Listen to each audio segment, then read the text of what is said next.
चलिए हम लोग आगे पढ़ते हैं रक्त के प्रकार। रक्त को कितने भाग में बांटे हैं? तो पहले रक्त को दो भाग में बांटे हैं, एक को बोलेंगे प्लाज्मा, एक को बोलेंगे रुधिर कणिकाएं। जैसे आप लोग क्या सोचते हैं कि रक्त सिर्फ एक ही होता है? नहीं, रक्त को प्रकार होता है। जैसे हम लोग शरबत पीते हैं तो शरबत में चीनी भी है, पानी भी है, नमक भी है, कई सारा पार्ट मिला हुआ है ना। और जैसे हम लोग शरबत पीते हैं ना तो शरबत में कई सारा पार्ट मिला हुआ है, तो ऐसे रक्त में कई सारा पार्ट मिला हुआ है। तो एक को बोलेंगे प्लाज्मा, एक को बोलेंगे रुधिर कणिकाएं। तो प्लाज्मा होता है 55 से 60%, किसी बुक में 55 रहे या तो 60 रहे, तो 55 से 60%। तो जब ये 60 है तो आप लोग बताएं ये कितना होगा? 40 होगा। क्यों? क्योंकि परसेंटेज चलता है हमेशा 100 का। तो ये जब 60 है तो ये कितना होगा? ये होगा 40%। अब चलते हैं, प्लाज्मा में दो प्रकार का प्रोटीन पाया जाता है। प्लाज्मा में दो प्रकार का प्रोटीन पाया जाता है। एक प्रोटीन का नाम है फाइब्रिनोजिन और एक का नाम है प्रोथ्रोम्बिन। जैसे अगर ये दोनों प्रोटीन को, अगर ये दोनों फाइब्रिनोजिन और प्रोथ्रोम्बिन को अगर प्लाज्मा में से निकाल दिया जाए तो क्या बचता है? सीरम।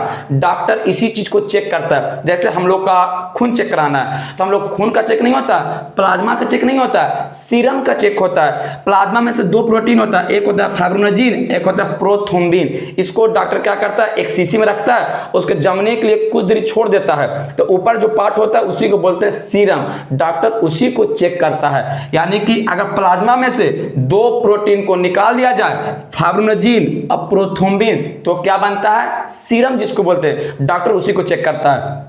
एक है हिपैरिन। हिपैरिन का कितना अच्छा काम है जो बताते हैं। हिपैरिन साला इतना अच्छा काम है, ये खून को, जैसे खून काटा, जिस व्यक्ति में हिपैरिन कम रहेगा ये खून जंबे नहीं करेगा, बाहर निकला जंबे नहीं करेगा, ऐसा चापते रहो जंबे नहीं करेगा। इसका काम क्या है? ऑक्सीजन से अभिक्रिया करके ब्लड को जमाना। तो जिस व्यक्ति में हिपैरिन कम रहता है ना, ये खून को जम नहीं देता है, जंबे नहीं करेगा। आप ऐसे दाबते रहे, जैसे कट गया ना, ऐसे कट गया तो आप इसको दाबते रहिए, जंबे नहीं करेगा। क्यों? क्योंकि उस व्यक्ति में हिपैरिन मात्रा की कम गया, इस वजह से नहीं जमता है। अब चलते हैं आगे, ये पढ़ने प्लाज्मा पार्ट पढ़ लिए, एक पार्ट पढ़ लिए। अब चलते हैं रुधिर कणिकाएं। तो इसको भी हम लोग तीन भाग में बांटेंगे, एक बोलेंगे आरबीसी, एक बोलेंगे डब्ल्यूबीसी, एक बोलेंगे प्लेटलेट्स। अब चलते आगे, आरबीसी का प्रोग्राम क्या हुआ? Red blood कॉर्पल्स। यानी कभी कभी सेल होता है, सेल नहीं, सेल मतलब कोशिका होता है, सेल नहीं पढ़ेंगे, सेल मतलब कोशिका होता है, तो कोशिका नहीं इसमें पढ़ना है रेड ब्लड कॉर्पल्स, जिसको बोलेंगे हम लोग हिंदी में रुधिराणु। क्या बोलते हैं? रुधिराणु। यानी आरबीसी का प्रोग्राम क्या हुआ? Red blood कॉर्पल्स। इसका एक टेक्निकल नाम क्या है? एरिथ्रोसाइट। क्या नाम है? एरिथ्रोसाइट। इसका आकार उत्तल लेंस जैसा होता है। जैसे आप एक चॉकलेट खाए होंगे जिसमें बीच में बाहर भी गोल और अंदर भी गोल, अब बीच में धंसल रहता है। आप लोग चॉकलेट खाए होंगे तो इसका आकार होता है उत्तल लेंस की जैसा। इसमें केंद्रक नहीं पाया जाता है। जब केंद्रक नहीं पाया जाएगा तो इसमें डीएनए और आरएनए नहीं पाया जाएगा। क्यों? क्योंकि केंद्रक के अंदर ही होता है डीएनए और आरएनए। डीएनए का प्रोग्राम क्या होगा? डीऑक्सीराइबोन्यूक्लिक एसिड, और आरएनए का प्रोग्राम क्या होगा? Ribonucleic acid.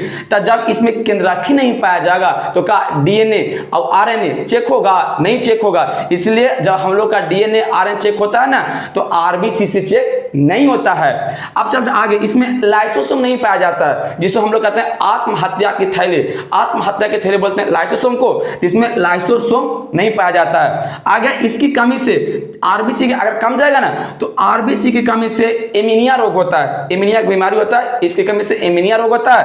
और इसका जीवन काल 120 दिन का होता है, 20 से 120 दिन रहता है।